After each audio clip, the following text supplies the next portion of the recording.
अशरीरी की अंतिम पुकार।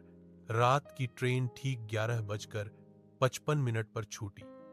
स्टेशन पर तब कोई खास नहीं था। एक दो आवारा, चाय वाले की आधी नींद वाली आंखें और मैं। मेरा नाम अनिरुद्ध है।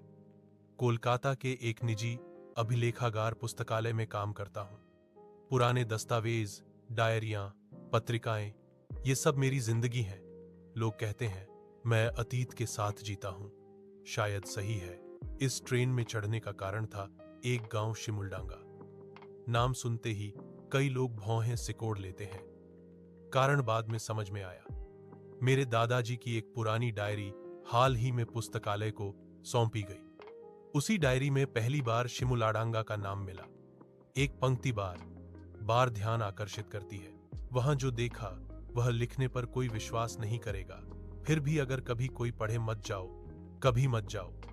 यही चेतावनी मुझे जाने के लिए मजबूर कर दिया था। 2 शिमुलडांगा स्टेशन पर उतरते ही लगा मैं समय से बाहर आ गया हूं। स्टेशन ऐसा लगता है जैसे कई दशकों से लोगों ने इसे छुआ तक नहीं है। दीवारों पर काई, प्लेटफॉर्म पर टूटी बेंचें और हवा में एक अजीब सी सड़ी हुई गंध। स्टेशन मास्टर जैसा कोई नहीं है। एकमात्र व्यक्ति जिसे मैंने देखा वह एक बूढ़ा था। हाथ में लालटेन कांप रही थी। मैंने पूछा, काका, शिमुलडांगा गांव किस तरफ है? बूढ़े ने मेरी ओर देखा। देखना नहीं, घृणा और भय की मिश्रित दृष्टि। गांव, उसकी आवाज सूखी थी।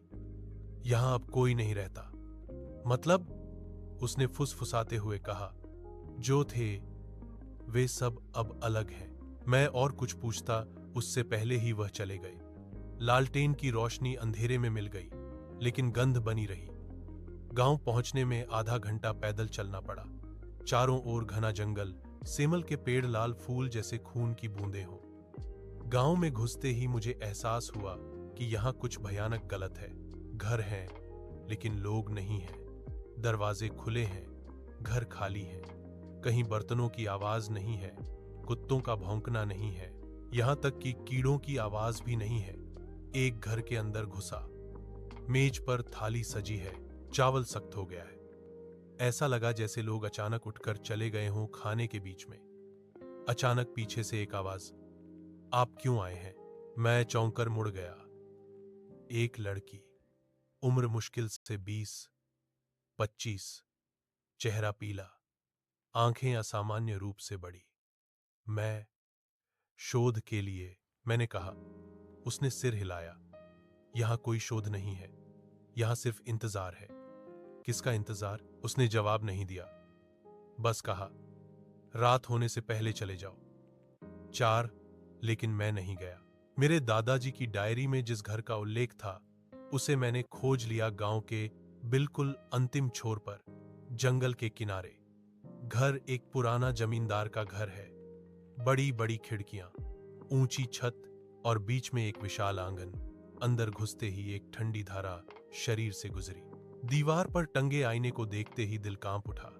आईने में मेरी छवि थोड़ी देर से हिली। मैंने आंखें बंद की और फिर देखा।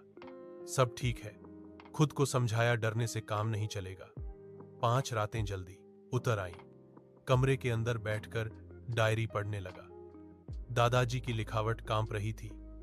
शिमलाडांगा के लोग मरे नहीं हैं, उन्होंने पुकार सुनी है। हर पूर्णिमा पर एक उठ जाता है, कहता है वो बुला रहा है।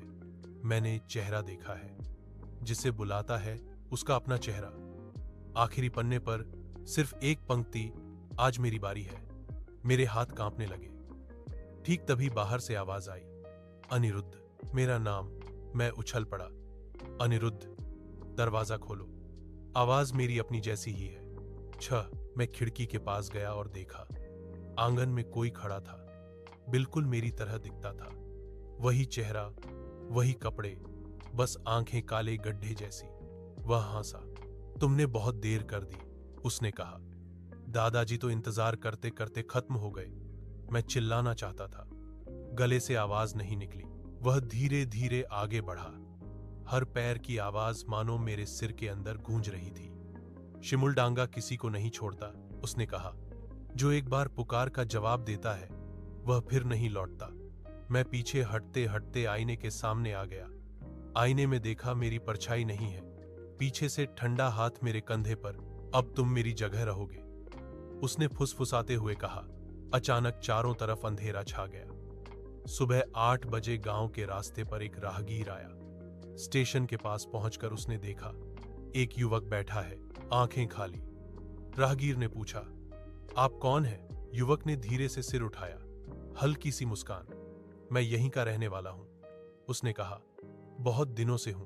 एल्कीमा सादी क्वस बस पादर। पीछे शिमूल पेड़ के नीचे लाल फूल गिर रहे थे।